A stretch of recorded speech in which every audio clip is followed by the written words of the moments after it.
1990년대 말 IMF 경제 위기가 시작되었을 때 많은 회사들이 어려움을 겪으며 구조조정을 진행하고 있었습니다. 하지만 내가 다니던 회사는 그 영향을 거의 받지 않았고 오히려 수익이 더 증가하고 있었습니다.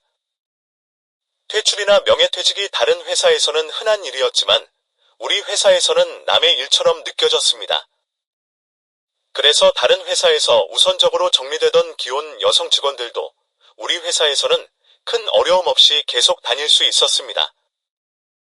이 시기는 또한 국민 PC가 보급되면서 컴퓨터와 인터넷이 빠르게 활성화되던 시기였습니다. 컴퓨터가 점점 일상생활의 필수품이 되어가고 있었지만 여전히 많은 사람들, 특히 여성이나 나이가 많은 사람들은 컴퓨터 사용에 서투르거나 기본적인 기능만을 사용할 줄 아는 경우가 많았습니다. 지금도 비슷하지만 그 당시에는 컴퓨터 사용에 익숙하지 않은 사람들이 더 많았습니다.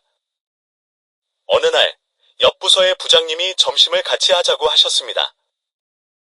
부장님은 활달하고 사교적인 성격으로 유명했으며 퇴근 후에도 다양한 활동을 즐기는 분이었습니다. 그날 점심을 마치고 나서 부장님의 방에서 커피를 마시며 이야기를 나누던 중 부장님은 컴퓨터에 대한 이야기를 꺼내셨습니다.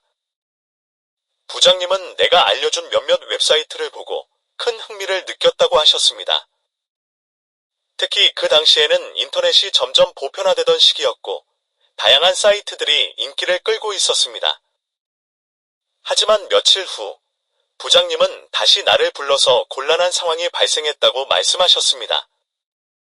그 사이트를 집에서 사용하던 컴퓨터에서 열었는데 딸이 우연히 그 화면을 보게 되어 큰 소동이 벌어졌다고 합니다.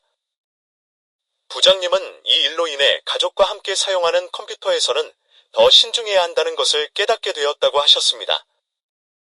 나는 부장님에게 인터넷 사용 후 기록을 삭제하는 방법을 알려드렸고 그 후 우리는 함께 용산에 가서 부장님 가족을 위한 새로운 컴퓨터를 구입하게 되었습니다. 이야기가 길어졌네요. 내 옆자리에는 결혼한 지 3년쯤 된 동료가 앉아 있었습니다. 그녀는 나와 동갑이었고 대화도 잘 통했으며 회사에서 많은 도움을 주는 사람이었습니다. 그녀는 기획 업무를 맡고 있었고 늦게까지 남아 일하는 경우가 많았습니다. 그래서 우리는 자주 함께 야근을 하며 이런저런 이야기를 나누곤 했습니다. 그녀와의 대화는 때때로 사적인 주제로 이어지기도 했습니다. 나는 당시 총각이었고 가끔은 그녀에게 결혼 생활에 대해 물어보기도 했습니다. 그녀는 가볍게 웃으며 내 질문을 받아주었고 우리는 서로의 삶에 대해 솔직한 대화를 나눌 수 있었습니다. 어느 날 나는 무심코 장난스러운 말을 던졌고 그녀는 웃으며 그것을 받아주었습니다. 며칠 후 우리는 다시 함께 야근을 하게 되었고 일을 거의 마무리한 후에 그녀는 유니폼을 갈아입기 위해 탈의실로 갔습니다. 나는 자리에 앉아 컴퓨터를 사용하고 있었고 그 당시에는 인터넷 속도가 지금처럼 빠르지 않아 동영상을 다운로드받아 보는 것이 쉽지 않았습니다. 나는 잠시 인터넷을 이용하며 여가 시간을 보내고 있었습니다. 그때 갑자기 내 뒤에서 그녀가 다가왔고 나는 깜짝 놀랐습니다. 그녀는 내가 보고 있던 화면을 보고 살짝 웃으며 컴퓨터 사용에 대한 주의를 환기시켰습니다.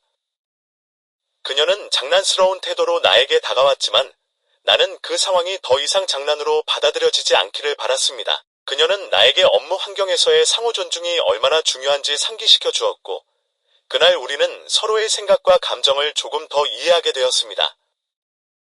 이 경험을 통해 나는 다른 사람과의 대화와 행동에서 신중해야 한다는 것을 깨닫게 되었고 특히 업무 환경에서 서로를 존중하는 태도가 얼마나 중요한지를 다시 한번 배우게 되었습니다. 이러한 일상적인 대화와 경험을 통해 우리는 서로의 입장을 더 잘 이해하게 되었으며 함께 일하는 동료로서의 신뢰가 더욱 깊어졌습니다.